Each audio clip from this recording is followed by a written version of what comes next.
Mr. Kasparov, welcome to Romania. Thank you. And thank you for accepting this interview again. I think it's fourth for Newsweek. Almost every year you come for the yes, absolutely. That's the chess championship. It's a tradition, yes. Yes, but we always ask you about foreign policy and Russia and Ukraine because we are living this I don't know, challenging times. And even though I think that our first interview was 1 year before the invasion. You remember 2021, our first interview. Yes. A couple months before the invasion, I think in the summer of 21 or... Yes, because it was after the end of the COVID. But, exactly. But it was not live, yes? It was probably online because I was not here. Yeah, it was online. It was online, yeah. It was online, yes. But then you said then something that, I keep thinking about it. Navalny was back in Russia. He was imprisoned. He died in 2024. Killed. He was killed in prison in 2024. He was in prison. He was back to Russia. And I asked you then, who can lead the fight against Putin's regime? And you said, even though Navalny was heroic, you said the best man that can lead the change of regime will be Mikhail Khodorkovsky, which is now exiled, like you are, and you participate in a lot of events together for the awareness of the war crimes and so on. And I was thinking about that. Do you still think today that Khodorkovsky is the best man to change the regime, that can lead to a change of regime? Look, the regime can be changed only as a result of Russia's defeat in Ukraine. Nothing else will shake Russian society.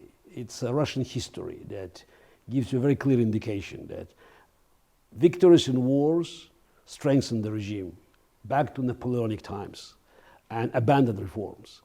Losses, like the First Crimean War in 1853, 1856, or Russo-Japanese War or Cold War, led to the collapse of the existing system and reforms. So there's no other way. So Ukrainian war is a test for Russian minds, and we could see now that the imperial virus is so deeply embedded. So that's why Putin resurrected the worst instincts that were somehow, sleepwalking in Russian society. Nothing short of Ukrainian flag raised in Sevastopol could actually send this shock wave to Russians and to tell them empire is dead, you have to think about something else. Khodorkovsky or whoever is not going to play a crucial role here. It's the combined efforts of the free world and of course Ukraine that made huge sacrifices and hopefully will be victorious one day. So what comes next is important, and I still think that Khodorkovsky could be a really crucial person. It's about finding the way to bring Russia back to the family of civilized nations. It's not going to happen because Russia's all of a sudden, majority of my competitors will embrace democracy. But it's not about choosing by heart, but choosing by brains or stomach. It's a democracy by default. Russia finds itself, after I believe its defeat in Ukraine, in the situation where it has to choose between China, but China is a master, so Russia will become kind of a satellite state, or to find a way to be incorporated back in Europe by making all the concessions, accepting the responsibility for Putin's crimes and sending criminals to international tribunal. Again, all the list of things that Germany did in 1945 without being occupied, but basically it should be a conscious choice. Transition of that magnitude, and by the way, it's a chance. I'm not saying it's going to happen. A, Russia has to be defeated. B, Putin has to be overthrown. C, just you need to create conditions for gradual transition. But let's say we're moving this direction. You need somebody who has certain reputation within Russia, somebody who's seen as a Russian that understands the country, and with respect elsewhere. So to find this kind of the middle ground. I don't see anybody else but Khodorkovsky, who might be accepted by many in Russian elite that would like to be exonerated for Putin's crimes. I think he still can, we're the same age, he's 62, but I think he might be a right person to move Russia in this direction. But as of today, the day we speak, it's all if. There's the many intermediate steps before he can play any role. And as of today, it's still war, and this war, I'm afraid, is not going to end tomorrow. You recently said that 1/3 of the Russian people is supporting Putin's war. It's an estimate. Yeah, look, unfortunately, it's everything we say about Russia's estimation. My guess is, from what I can see, read, I mean, the wholehearted support for war, bloodthirsty, let's go kill them. I would be very surprised if it's more than 1/3. What about the other 2/3 of the Russian people? Is a very small. They will ever have the courage to confront Putin or not? No, absolutely not. No. Even at the best moment, we had maybe 15% of population that opposed the war and Putin's policies on moral basis. It's still a big number. 15%. It's out of Russian population. It's more than 20 million. So but this number has decreased. So 3.5 years or 40 months of war created a very different mindset. Because the majority is still, it's very conformist. It just goes with the wind. And unfortunately now, even out of this potential 15%, I think a very small percentage is still, very angry and believes it's wrong. The rest of even this group, we have to survive. And the big problem is that the free world offered nothing for this 15% to go for.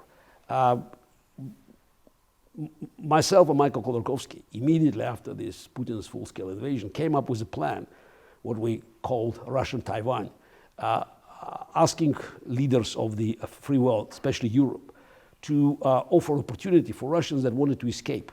Because more than 1 million Russians, some say up to 3 million, left Russia in 2022. Most of them came back because passports, so this is being expired, they couldn't renew passport. And also, Europe did absolutely nothing to let them in, but actually to the opposite. Many of the sanctions or packages, European packages, actually hurt them. You can't own a bank account, you can't just, you can't integrate in the free world. So what we believe was the right move is to, and we had a declaration, Berlin Declaration, that among other things stated 3 key elements. War is criminal, regime is illegitimate, Crimea is Ukraine. As long as they recognize these things and immediately become criminals in Russia, because any of the things I said, you make you criminal in Russia, you could offer them a chance to be integrated. The problem is that the free world Europe never wanted to fight a real war, because you fight the real war means you have to win. And winning, you can do it on a battlefield, you can take resources from your enemy. The problem with most of these people that left and came back, most of this potential 15%, this is the brain of the country. And it's amazing that you could just take these brains out of Putin. He had many people to send to the battlefield, not so many to build missiles, drones, do finances. 500,000 of engineers, financiers, computer experts, engineers taken out of Russia, and you may destroy Putin's war machine. Nobody wanted to do that because, it's too complicated, they're Russians. But look, it's not about good Russians or bad Russians. It's yes, you have many Russians that wanted to be on the other side. Again, the fact is that the free world ignored these calls, convinced many Russians who even shared my views, nobody wants us. So this is what can we do? So today in Russia, if anybody tells you there is any opposition to Putin, they're lying. Or they're just being naive. People live there like Germans lived in Germany in 1943 or 1944. Yes, it's a war, you may not like it, you don't know where to go. So it's very important to start changing the attitude, because it's not about, let's have Russians in Russia to rise against Putin. Who's going to rise against Putin? How can you do it? The whole country now just lives with war. war became like an air. War became, you know, it's all, you know, vital organs of Russian society. From the top of the government to the kindergarten, it's a war. From propaganda to finance to economy to politics, it's all war. So people have to survive. You can't expect them just, you know, just to say, oh, I don't want to do that, so I boycott you. Okay, you boycott, you just, you know, you have no job. So the engineers or computer experts who could have worked outside of Russia for Ukraine, or by the way, just maybe open their businesses somewhere just in Germany. They're not Syrian refugees, not Afghani refugees. So those are people, you know, just that had some, you know, brains, some savings. Some of them had probably their businesses, so they could have moved. So they are now working for Putin, and that's why Putin has resources. And we still don't hear a comprehensive political strategy to win the war and to also create a core of future Russia. Because even if everything happens as I described, you still need people who could actually rebuild Russia.